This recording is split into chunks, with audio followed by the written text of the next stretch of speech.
Olá pessoal, tudo jóia? Como vocês estão? Espero que vocês estejam bem, caminhando da melhor forma possível.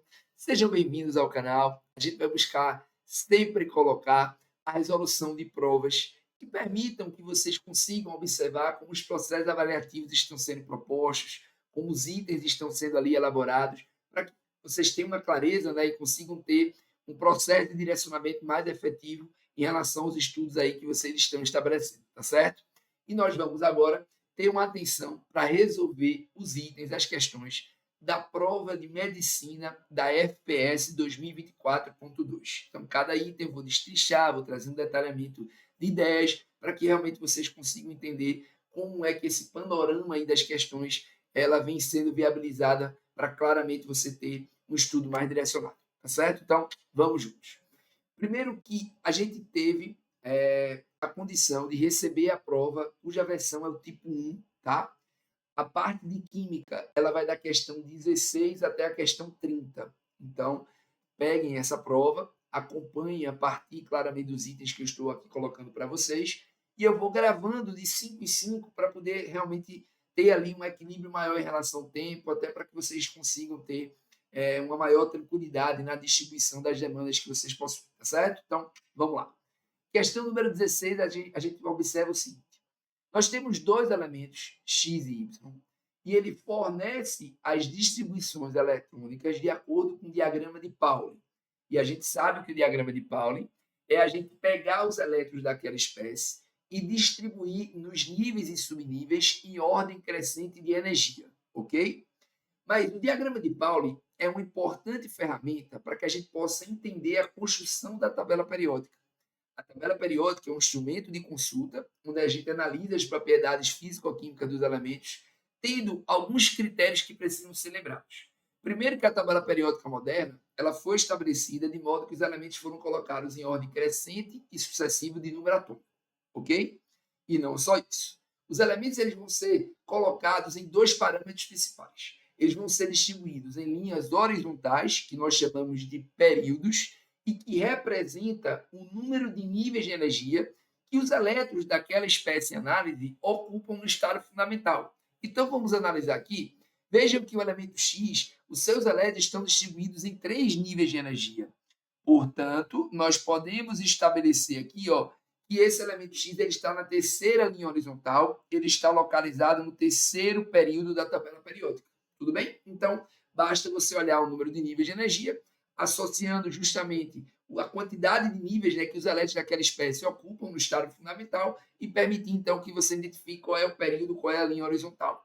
Veja que, no caso, a espécie Y, ela tem 4 níveis de energia. Portanto, ela vai estar localizada na quarta linha horizontal, ela é do quarto período, e você consegue aí fazer um desenho bem interessante dessa ideia.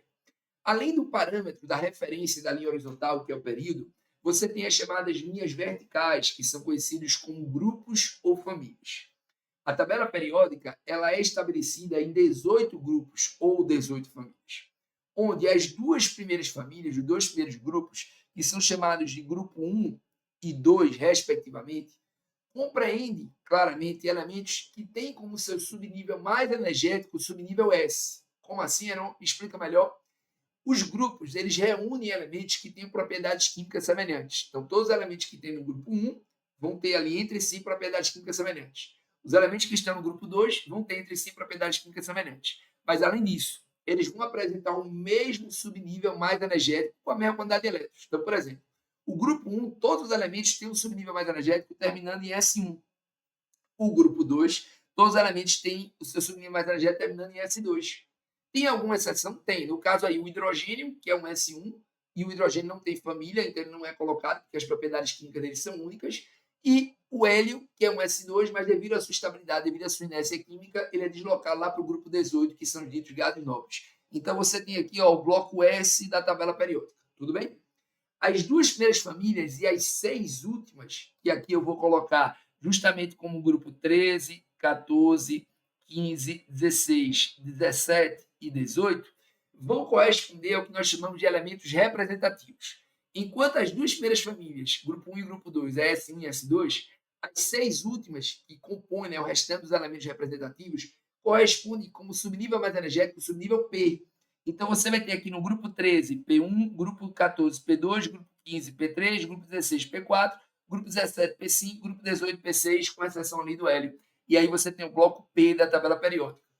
Esses elementos representativos, antigamente, eles chamavam de grupo A da tabela periódica. Então, grupo 1 era um A, grupo 2, 2A, grupo 13, 3A, 14, 4A e sucessivamente, né? 5A, 6A, 7A e 8A. Onde você lembra que cada família dessa tem um nome característico. Então, grupo 1, 1A, metal alcalino. Grupo 2, 2A, metal alcalino terroso. Grupo 13, 3A, grupo do boro, que é o primeiro elemento que inicia. Grupo 14, 4A, grupo do carbono. 15, 5A, grupo do nitrogênio. 16, simplesmente está associado aos calcogênios, né, que inicia ali com oxigênio. 17, halogênios, que é 7A. E 18, gases nobres, associados justamente ali a uma inércia, a um grau ali de estabilidade. Pronto. Então, você tem esse bloco S, esse bloco P. Tudo bem? Só que são 18 famílias, então está faltando aí 10. Você colocou 8 aí, que são elementos representativos. Exato. Então, existem aqui 10 famílias que estão representadas no centro da tabela. Tudo bem? Essas 10 famílias, elas vão compreender os chamados metais de transição, certo? Que, no caso das famílias que têm um subnível mais energético em D, a gente diz que é metal de transição externa. E tá aí, ó. O subnível dele tem no máximo 10 elétrons. Então, ele vai de D1 até quanto vai? D10. E aí você consegue ver claramente a distribuição, né, dos elétrons nesse subnível D, que vai de D1 até D10, correspondendo aqui ao bloco D. Tudo bem? Esses elementos de metal de transição externa, pessoal, eles iniciam ali a partir do quarto período e tem como subnível mais energético o subnível D. Antigamente era chamado de grupo B da tabela periódica. Então, por exemplo, o grupo 3 era 3B, o grupo 4, 4B, 5B, grupo 5, 5B, e aí sucessivamente, né? Então, ó, 5B, 6B, 7B, 8B, 9B, 10B, aí lá o grupo 11 e 12 era chamado de 1B e 2B. Mas claro que essa nomenclatura já está um pouco ultrapassada. A ideia é analisar desse grupo 1 a 18 dentro dessa perspectiva de organização em relação aos subníveis mais energéticos. Tudo bem? Então, aqui você tem o metal transição externa, você já consegue fazer essa visualização. Lá no sexto período e no sétimo período, você tem os elementos que terminam no subnível F. E aí são representados embaixo da tabela, que é justamente os elementos que estão associados à série dos lantanídeos e actinídeos. Então, os elementos que têm como subnível mais energético F são representados embaixo da tabela e são ali a série dos lantanídeos e actinídeos. Por exemplo, os lantanídeos eles vão de 57 até 71, iniciando com lantânio. E eles têm como representação final 6S2, 4F, variando de 1 a 14. Até porque você entende que tem aí a terminação subnível mais energético F. Já os actinídeos vão ali de 89 a 103, que são representados embaixo da tabela, e é 7S2, 5F, variando ali de 1 a 14. E você tem essa condição de caracterização em relação justamente a esses elementos que têm um subnível mais energético F e que são colocados ali abaixo da tabela e que são chamados de metais de transição interna. Então, depois que eu fiz toda essa revisão com vocês, e aí a gente trouxe um desenho, né, característico acerca da construção da tabela, vamos analisar alguns pontos. Então, por exemplo, o elemento X ele tem como subnível mais energético o S2. Então, ele está no grupo 2, ó. Então, eu já poderia associar aqui a uma família 2A, um metal alcalino terroso. Já o Y, ó, D3. Se é D3, ó, é no grupo 5, tá, minha gente? É um metal de transição que vai externo, e aí você já começa também a fazer esse desenho característico. Diante dessas informações que a gente acabou de ver, e você está revisando tudo isso aqui comigo, vamos lá. O elemento Y é um metal de transição interna. Não, é um metal de transição externo. Então, falso. Massa? O elemento X é um calcogênio. Não, o elemento X é do grupo 2, família 2A, metal alcalino terroso. Então, falso. O elemento X pode formar ânions bivalentes, pessoal. Quem está ali no centro esquerdo da tabela tem uma natureza metálica. E os metais, eles tendem, na verdade, a formar cátions, a perder elétrons. Principalmente a família 1A e a família 2A, que é o grupo 1 e o grupo 2, porque eles perdem elétrons de valência para originar a configuração do gás nobre que o antecede, para, consequentemente, adquirir a sua estabilidade. Então, por exemplo, o grupo 1 tende a formar ali uma carga mais 1 para poder adquirir a sua estabilidade. O grupo 2 tende a formar uma carga mais 2, formando ali cátions monovalentes e divalentes, respectivamente. Então, nesse caso, não há uma tendência de formar ânions, e sim uma tendência de formar cátions, ok? o elemento Y forma uma substância simples líquida. Não, o elemento Y é uma espécie metálica, está ali associado simplesmente ao metal de transição externa, e tem uma natureza sólida. Só existe um metal líquido, pessoal, que é o mercúrio, que tem o número atômico 80, que está simplesmente aqui no grupo 12. Então, a gente sabe que, do ponto de vista prático, não existe nenhum metal líquido a temperatura ambiente além do mercúrio. Então, no caso, o elemento Y aqui, ele não é uma espécie líquida. Você poderia até generalizar nessa perspectiva, né, da percepção metálica, mas tinha um erro ainda mais significativo, quer dizer que ele forma pontos de hidrogênio. As pontos de hidrogênio são forças entre moléculas, né, onde você entende que é preciso que esteja ali o H interagindo com o FON de outra molécula. Porque FON são os 3 elementos mais eletronegativos, que geram ali cargas espaciais bem negativas, e que, consequentemente, ao interagir com o hidrogênio positivado, permite que haja essa interação. Então, quando o H está entre FON, é que a ligação de hidrogênio se manifesta, não tem nada a ver aí com a espécie metálica. E, por fim, a letra E, os elementos X e Y são ambos metálicos, sim, um é do grupo 2, outro é metal de transição externa, e formam substância no estado sólido. Então, realmente, a letra E, ela procede e você marcaria a alternativa, essa alternativa aí sem maiores problemas, ok? Então, vamos seguir, vamos para a questão agora de número 17. A questão número 17 tem uma relação direta com o fenômeno da alotropia. Lembrem que o carbono, ele é um elemento químico, que ele pode, na natureza, se apresentar na forma de substâncias simples distintas, como, por exemplo, o carbono grafite e o carbono diamante. Então, o que é a alotropia? É quando o elemento químico é capaz de originar substâncias simples diferentes. A alotropia, ela pode se dar pela atomicidade, onde os alótopos, as substâncias simples, diferem quanto ao número de átomos.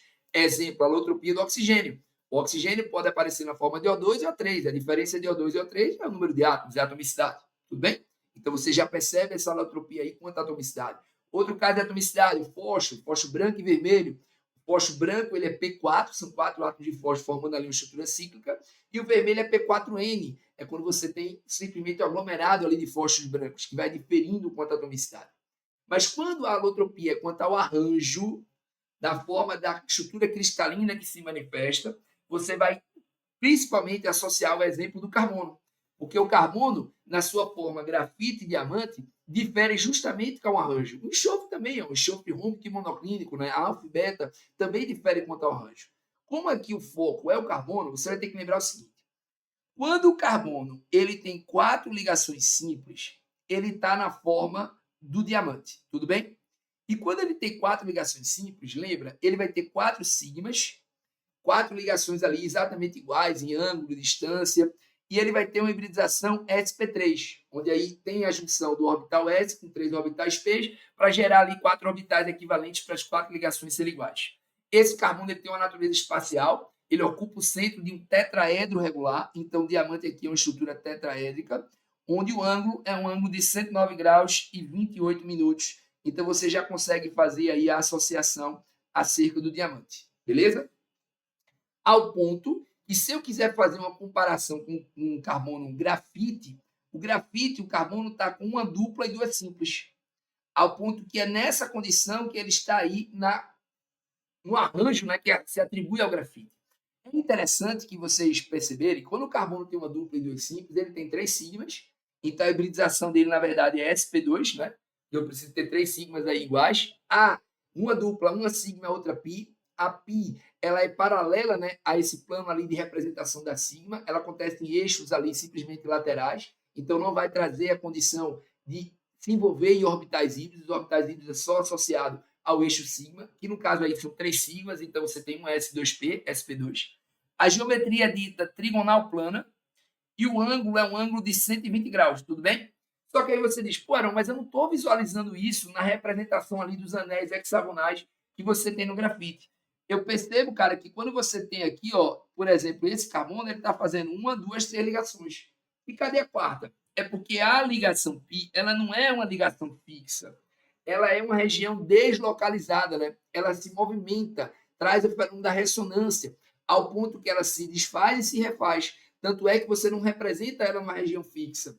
E é por isso que, devido a essa movimentação da π, que o carbono grafite ele é um bom condutor elétrico. Significa dizer que o carbono grafite ele conduz bem a corrente elétrica, mas o carbono diamante não. Por que o carbono diamante não? Porque o carbono diamante não tem essa movimentação das pis. Ele não apresenta pi. Então, ele não tem esse fenômeno ressonante que permite que a pi ela comece a se movimentar na extensão da cadeia, garantindo, então, a condução ali de elétrons, permitindo, então, que haja a probabilidade de você ter ali uma condução associada à corrente ou à condutividade elétrica. Né? Então, o carbono grafite tem essa característica, o diamante não. O diamante tem uma estrutura isotrópica, né? Um arranjo bem regular, de elevada dureza. Tanto é que ele não é moldável. Né? Os demais alótopos do carbono são derivados de grafite, não são derivados do diamante. O diamante ele tem essa estrutura de elevada dureza, até porque ele não é moldável em função justamente de você ter ali somente ligações no âmbito sigma, não tem essa característica da mobilidade da pi, não é? Então, diante de toda essa revisão que eu fiz, e também enfatizando que os demais alótopos do carbono, eles derivam do grafite. Então, se você pensar, por exemplo, em carbino, grafeno, nanotubo, é essa pi que se desfaz gerando novos arranjos. E aí você pode gerar novos alótopos oriundos ali do grafite. Tanto é que o grafite é a espécie ali que gera a possibilidade de ter novos alótopos mediante esse rearranjo aí que a pi possibilita. Diante dos fatos que eu acabei de dizer, vamos lá. No diamante, o carbono possibilização sp3 com ângulo de 109 aproximadamente, sim, e ele que é a falsa, né? Então realmente a letra A não é a alternativa falsa. No grafite, o carbono possibilização sp2 com ângulos de aproximadamente ali 120, sim, como eu falei para vocês. Diamante e grafite são formas alotrópicas do elemento carbono, perfeito. O diamante é um sólido covalente, ou seja, ele apresenta ali uma rede cristalina de organização, a gente chama isso de sólido covalente, né? Apesar de ter uma natureza molecular, por ser formado ali por ligações covalentes, ele é um sólido covalente quando ele tem ali um arranjo cristalino, um arranjo definido, né? Apresentando ali toda uma organização bem reticular, bem simplesmente estabelecida em ângulos, em arestas, em faces, apresentando esse arranjo aí cristalino. Então ele é um sólido covalente que, devido à sua dureza, é capaz de conduzir eletricidade. Ele não é capaz de conduzir eletricidade. Quem é condutor de corrente elétrica é o grafite. Portanto, o gabarito é a letra D, já que ele quer a alternativa falsa, né, pessoal? E na letra E, na grafite, as interações representadas por linhas tracejadas são mais fracas do que as ligações covalentes. Entendam que, tanto no carbono diamante quanto no carbono grafite, você tem átomos de carbono ligados entre si. E claramente são ligações entre átomos iguais que não geram diferença de eletronegatividade. Portanto, são de natureza o que vai? Apolar. E quando você tem simplesmente espécies de natureza apolar interagindo, essa interação é a interação que se manifesta de maneira fraca mediante a aproximação entre essas espécies, né? É quando você manifesta ali um dipolo momentâneo, um dipolo instantâneo, que nós chamamos de dipolo induzido, que é conhecido com o nome de forças de London. As forças de interação entre moléculas apolares são forças fracas, ao ponto que elas vão trazer essa interação entre moléculas apolares. E toda força de interação é mais fraca do que uma ligação. A ligação ela sempre predomina sobre uma interação, porque a ligação gera estabilidade, interação gera aproximação entre espécies que já se estabilizaram. Então, no caso aí, as forças de London elas são mais fracas do que qualquer ligação aí, por exemplo, a ligação covalente que você estabeleça. Então, a letra E, ela procede também. Então, o gabarito é a letra D dessa questão 17. Beleza? Vamos seguir. Questão número 18. No laboratório, um técnico monta o aparato abaixo, em que os fios são mergulhados na solução S. Observa-se que, após o mergulho, a lâmpada ela fica acesa. Interessante que você tem um circuito aqui montado, onde existe uma solução que se conecta a uma bateria vinculada a uma lâmpada, onde eu desejo que essa lâmpada ela emane luz. Então, para que essa lâmpada ela venha a emanar luz, é preciso que esta solução S ela seja uma solução eletrolítica, ou seja, ela seja condutora de corrente elétrica, ao ponto que, para ter uma solução eletrolítica, para ter uma solução condutora, é preciso que haja a existência de cargas, porque a mobilidade de cargas vai permitir que elétrons sejam transportados, permitindo, então, que haja condução de corrente elétrica. Mas, Heron, quando é que você tem mobilidade de cargas? Quando, simplesmente, ao colocar em água, a espécie ali consegue permitir, né, a existência de íons. Carga, eu estou associando justamente a existência de íons, que são a movimentação ali de cátions e ânions. E você tem, simplesmente, três possibilidades básicas, tá? ou você analisa sais solúveis, porque se um sal ele é solúvel, lembra que o sal é uma espécie de caráter único, formado ali por cátions e ânions, que quando colocado em água, se a água conseguir quebrar o retículo ali do sal, vai fazer com que haja hidratação à solvatação, permitindo então mobilidade de carga e conduzindo a corrente. Então, ou é um sal solúvel, ou é um ácido que é forte, segundo o critério de Arrhenius. A gente sabe que ácidos em solução aquosa reagem com a água se ionizando, liberando H+, e originando o ânion correspondente, ao ponto que se é um ácido forte, ele se ioniza bem e gera ali H+, com ânion, uma alta mobilidade, tudo bem? E também uma base forte, que segundo o próprio critério de Arrhenius, é uma espécie que em solução aquosa, em geral, dissocia, libera ali simplesmente o OH-, né, que é o anidróxido, juntamente com o cátion. E aí você começa a entender que para essa lâmpada ela ter ali um comportamento de emanar luz com maior intensidade, eu teria que escolher a alternativa que constasse com essas características que eu acabei de listar. Portanto, vamos lembrar. Quem são as bases fortes? As bases fortes, para vocês que porventura estejam esquecidos, né? Quase que não sai. São as bases da família o que vai? 1A, tudo bem? São as bases da família 2A, exceto berílio e magnésio. Portanto, berílio e magnésio está junto com as demais bases, que são fracas e insolúveis, porque a ideia é a base forte, 1A, ela é solúvel. A base forte, 2A, ela é menos solúvel, pouco solúvel, porque ela tem tendência a perder 2 elétrons e fica um pouquinho mais difícil, tá? Então, a base 1 é bem solúvel. A base 2A, a gente vai dizer que é menos solúvel ou pouco solúvel, com exceção do berílio e magnésio, que está junto das demais bases, que são fracas e insolúveis, tá? Isso também se associa a uma exceção, que é o hidroxiamônio.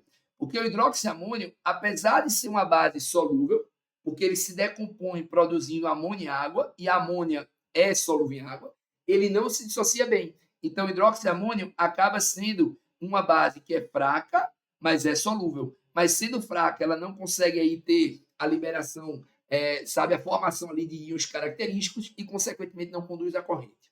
Por que você foi logo para a base, Aaron? Porque, do ponto de vista prático, eu já cortaria aqui hidroximagnésio, porque o hidroximagnésio é uma base que é fraca e insolúvel, juntamente ali com o berílio, juntamente com as demais bases, né? E aí eu já cortaria, tá? Já cortaria o hidroxizinco. Então, veja que, só sabendo a ideia da base, eu já teria aí a possibilidade de eliminar duas alternativas sem maiores problemas. Mas olha também a letra C, que fala da amônia. A amônia é uma espécie de natureza molecular que vem do hidroxiamônio, que não conduz a corrente. Não está associada à formação de íons. Então, você já eliminaria a letra B, já eliminaria a letra C e já eliminaria também a letra D. Veja como é interessante a gente ir para uma busca mais prática, né? E outra coisa é o E, que é o etanol e o dióxido de carbono. São espécies que, claramente, você tem ali uma natureza molecular que em água simplesmente não reagem, produzindo ali espécies que possam gerar uma ionização. Por exemplo, o dióxido de carbono em água forma um ácido carbônico. O ácido carbônico, pessoal, ele é um ácido fraco. Todos os ácidos de carbono são fracos. Então, eles não vão ter uma ionização significativa ao ponto de conduzir a corrente elétrica. E a outra, por exemplo, situação que tinha aqui, que é o ácido acético, que é um ácido carboxílico, que é um ácido de carbono, ele também não é condutor de corrente, porque ele é fraco. Todo ácido de carbono é fraco. O etanol nem se fala. A espécie alcoólica não tem uma tendência ácida, não consegue ionizar. Ele nem consegue, por exemplo, neutralizar a base. Então, a gente já entende realmente que, por eliminação, já dava para chegar aqui a alternativa letra A. Mas, se você quisesse trazer uma complementação de informação, lembra, entre os hidrácidos, que são os ácidos que não têm oxigênio, nós temos 3 hidrácidos fortes, HCl, HBr e HI. Então, vou colocar aqui, entre os hidrácidos, nós temos 3 fortes, tá? A gente tem o ácido clorídrico, o ácido bromídrico e o ácido iodídrico. Fechou? E entre os hidrácidos, o moderado é o HF e fraco são os demais. Massa, Heron. Ok. Mas se fosse pelos oxiácidos, que são ácidos que têm oxigênio, Heron, aí você teria que usar aquela regra. Porque todo oxiácido, ele tem essa representação aqui, HX EOY. Então, você vai pegar o número de oxigênios, que eu representei aqui como Y, e subtrair pelo número de hidrogênios, que eu representei como X. E essa diferença, se der 0, dá fraco, o oxiácido fica fraco, né? 1 moderado, 2, 3 ali fica forte, muito forte. Então, por exemplo, o ácido nítrico, que é o HNO3, se você pega 3 menos 1, que dá 2, é forte. Sacou? E aí você claramente conseguiria perceber realmente essa comprovação. Mas não tem exceção? Tem. Os ácidos de carbono são fracos. Tem alguns ácidos de fósforo, como por exemplo o H3PO3, o H3PO2, o H4P2O5. Mas é claro que nessa questão não cabe. Você foca aí de maneira objetiva para poder chegar a uma situação analítica de resposta, tá? O hidroxissódio é uma base da família A, é uma base forte, tá? E aí você já conseguiria também ter esse pensamento mais claro. Se você começasse pelo ácido, você já eliminaria, por exemplo, o ácido hipocloroso, porque o ácido hipocloroso é o HClO. Então, se você pega o oxigênio que é 1 e subtrai pelo hidrogênio que é 1, 1 menos 1 dá 0, é fraco, então você também teria a condição de eliminar a letra C. Mas veja que quando eu começasse pela base, já seria mais prático de chegar à resposta. Tá? Mas eram os sais. Lembra que os sais da família 1A, os sais de íon amônio e os sais de nitrato são sempre solúveis. Então, se você tem cloreto de potássio, permanganato de potássio, que são sais da família 1A, você já sabe que seriam sais solúveis e, consequentemente, tendo ali uma mobilidade significativa de cargas, conduziria a corrente elétrica de maneira efetiva. Então, veja como eu consigo trazer, né, situações que permitiriam que a letra A ela pudesse ali ser alcançada de maneira bem objetiva. Mas, Erosito, a sacarose, por exemplo, eu já excluiria também, porque a sacarose é uma espécie de natureza molecular, não vai conseguir em água se ionizar para conduzir corrente. Mas iodeto de cobre, por exemplo, os halogenetos, que é iodo, cloro, bromo, são solúveis em água, exceto quando eles estão com cobre, mercúrio, prata e chumbo. Então, por exemplo, se você dissesse, pô, iodeto de cobre, o iodo é solúvel, exceto quando ele está com cobre, mercúrio, prata e chumbo. Então, já saberia também que o iodeto de cobre não é solúvel. Então, claro que você poderia ir para a eliminação. Exemplo, brometo de prata. Cloreto, brometo e iodeto é solúvel, exceto quando eles estão com cobre, mercúrio, prata e chumbo. Então, brometo de prata não é solúvel. E aí, ó, cloreto de mercúrio, tá vendo? Então, de certa maneira, eu conseguiria aí trazer eliminações bem objetivas para chegar à alternativa letra A. Então, fiz todo o apanhado para que vocês tivessem realmente uma referência técnica teórica capaz de analisar o item de uma maneira muito mais minuciosa, tá certo? Então, vamos juntos. Questão 19. É uma questão de estequiometria, é uma questão de grau de dificuldade elevado, porque envolve um caso particular, e na verdade dois casos particulares, sobre o chamado princípio estequiométrico. Então, observem comigo. O ácido nítrico é uma importante matéria-prima utilizada para a produção de fertilizantes. Seu processo de produção de preparação industrial envolve a oxidação da amônia de acordo com as reações abaixo. Então, ele coloca simplesmente a amônia para reagir com oxigênio produzindo NO, que por sua vez se oxida produzindo NO2, que em contato com a água chega ao ácido nítrico, está associado inclusive ao processo de Ostwald, que é a formação, né, de ácido nítrico do ponto de vista industrial a partir da amônia. E aí você entende, ó, que a amônia, através de etapas, está permitindo que o ácido nítrico seja obtido. Mas tem um detalhe importante. Veja que para a amônia chegar ao ácido nítrico, ela tem que desenvolver etapas. E nessas etapas, o que a gente visualiza são espécies que são ditas intermediárias. O que são espécies intermediárias? São aquelas espécies que elas são obtidas numa primeira etapa, elas são produto ali de uma etapa, mas são usados como reagente na outra, dando então o que nós chamamos de sucessividade, consecutividade. A espécie é formada e logo depois ela é consumida.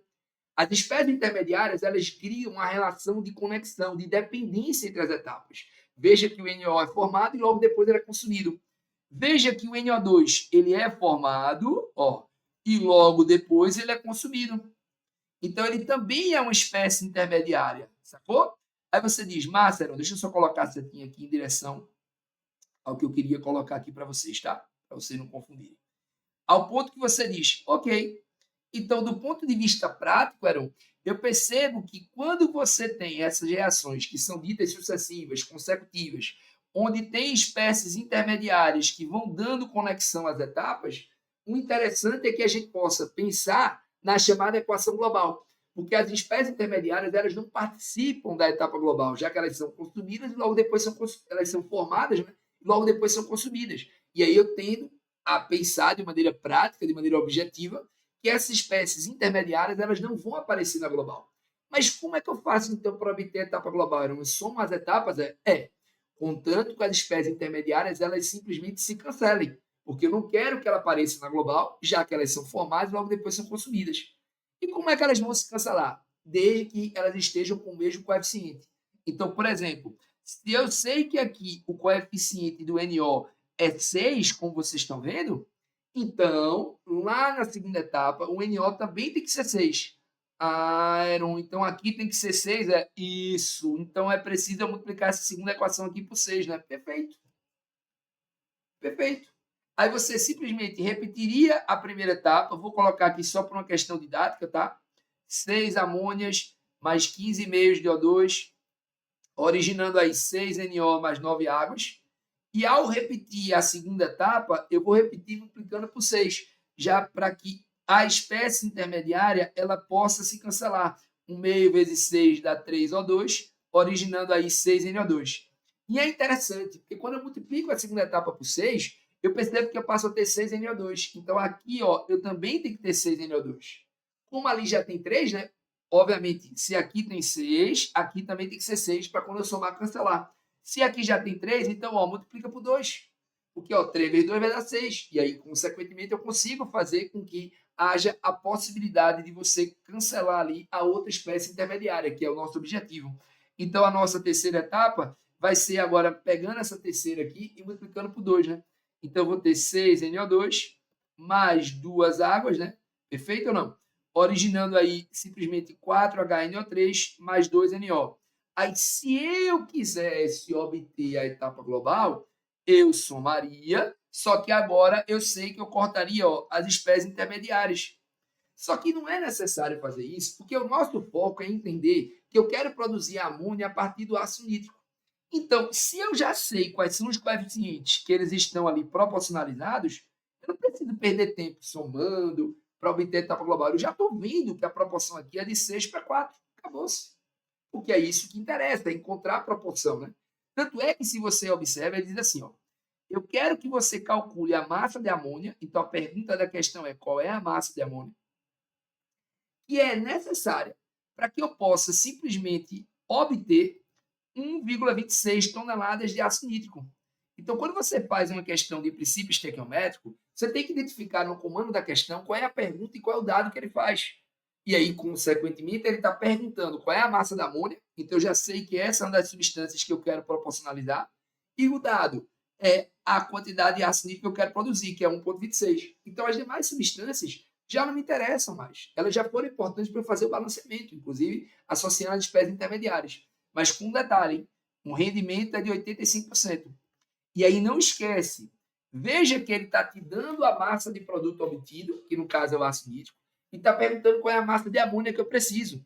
Então, quando ele te dá a massa do produto e ele pede a massa do reagente, lembre que o produto obtido já equivale ao rendimento real. Então, quando você pegar o produto e descobrir o reagente, esse reagente já vai equivaler ao rendimento real. Já vai equivaler, por exemplo, à pureza.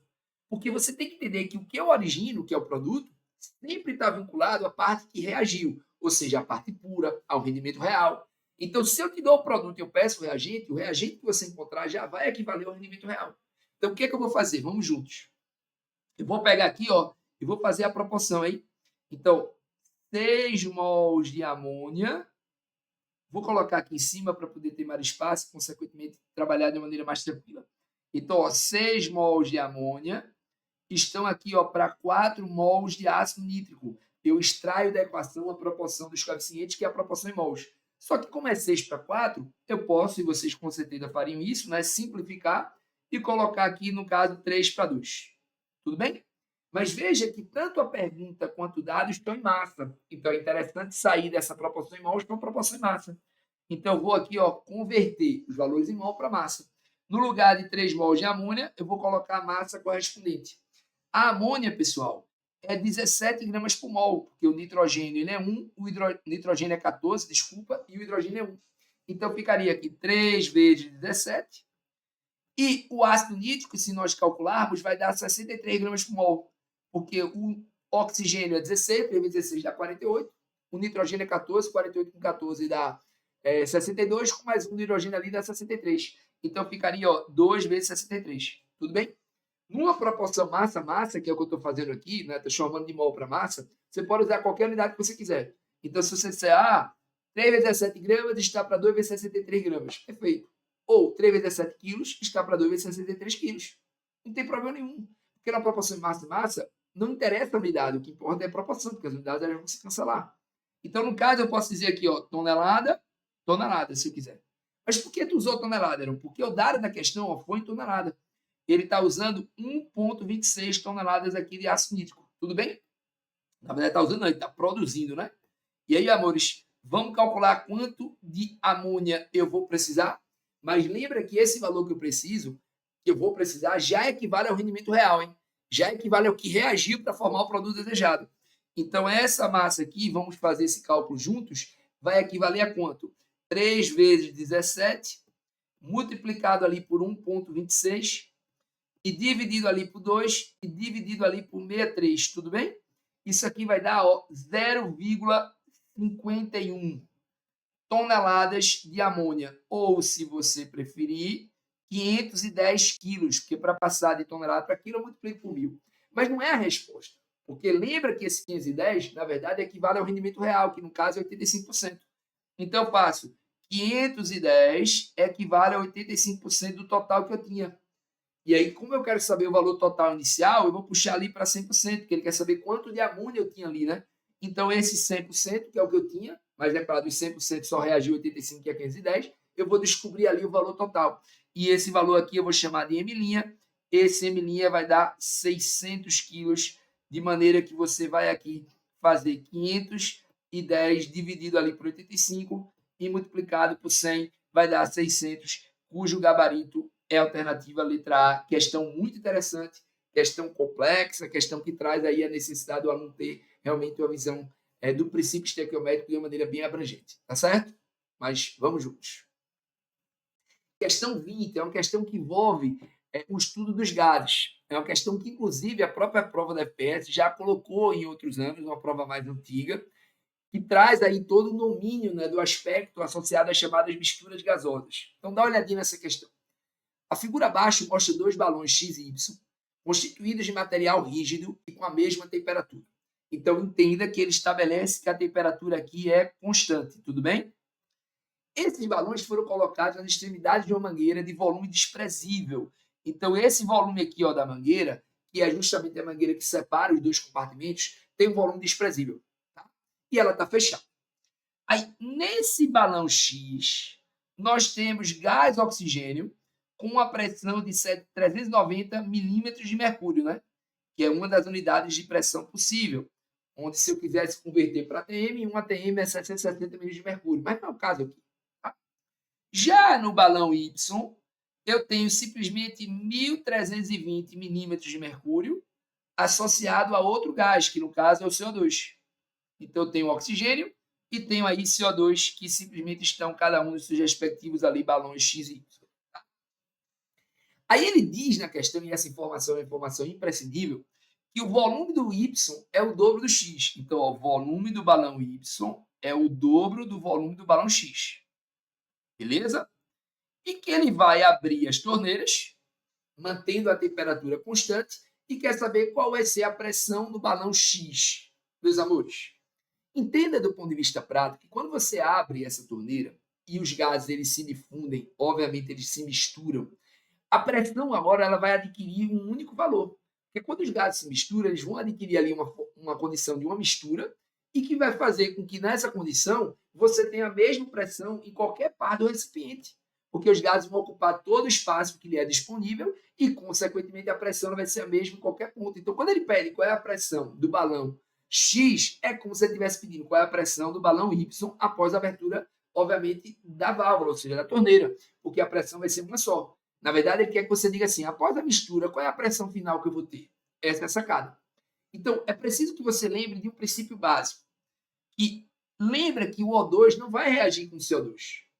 Então, se não há reação entre eles, o que nós entendemos é que o número de mols que eu vou ter no final, após a abertura claramente ali da torneira, dentro desse sistema fechado, é a soma do número de mols que eu tenho no início. Heron, total. Então, o que eu vou ter no final é a soma do que eu tinha no início, porque, obviamente, não escapa gás e não há reação entre eles. E aí, recorda, pela equação geral dos gases ideais, pela chamada equação de Clapeyron, eu tenho que PV igual a nRT. Então, se eu pedir para você isolar N, você faria N é igual a P vezes V sobre RT. Ao ponto, quem é o número de mols que eu tenho aqui no final? Vai ser a pressão final vezes o volume final sobre R vezes a temperatura. Aqui. Mas, Eronzinho, a temperatura final, né? Do equilíbrio quando esses gases se misturaram. Sim, mas lembre que a temperatura vai ficar constante, não esquece disso. Que é o número de mols do O2? Vai ser a pressão do O2 vezes o volume do O2 sobre R vezes a temperatura em que o O2 se encontra. E a mesma coisa em relação ao CO2. Só que tem um detalhe. Lembre que se você soubesse disso antecipadamente, você já poderia pegar a equação geral das misturas gasosas, que diz a pressão final vezes o volume final sobre a temperatura final é igual à soma das pressões vezes o volume sobre as temperaturas iniciais, que é exatamente isso. Por quê? Porque lembra que o R é o mesmo. Eu corto ele. Então fica P vezes V sobre T é igual à soma de P vezes V sobre T, que são os valores ali iniciais, né? Ao ponto que, nesse caso, como ele diz que a temperatura é constante, aí eu não me preocupo e eu já cortaria aqui, ó, essa temperatura. Então, ficaria só com essa expressão aí, ó, PFF é igual a PX VX mais PY, PY VY. Que no caso, né, X é o O2 e o Y é o CO2. Então, vamos lá. Eu quero que você diga qual é a pressão final, não é isso? Eronzinho. Então, a pressão final eu quero descobrir. O volume final, lembra, é o volume de X mais o volume de Y. Só que lembra que o volume de Y é 2 vezes o volume de X. Então, o volume final vai ser o volume de X mais o volume de Y, que é 2Vx. Então, o total vai ser 3Vx, né? Então, se aqui eu tenho 2Vx e aqui eu tenho Vx, obviamente o volume final após a abertura é 3Vx. Então, tá aqui. Quem é a pressão do O2? É 390. Tá aqui. Quem é o volume do O2? É Vx. Quem é a pressão do CO2? É 1320. E quem é o volume do CO2? É 2Vx. Massa? Então, no caso, o que é que a gente vai ter aqui, pessoal? Vai ficar 3 PFVX é igual a, me ajuda, você vai ter ali 320, 1320, né, vezes 2, com mais 390. Isso aqui dá 3030. Então, fica 3030 VX. Eu somei, né, esse valor, aí 1320 vezes 2 dá 2640, né?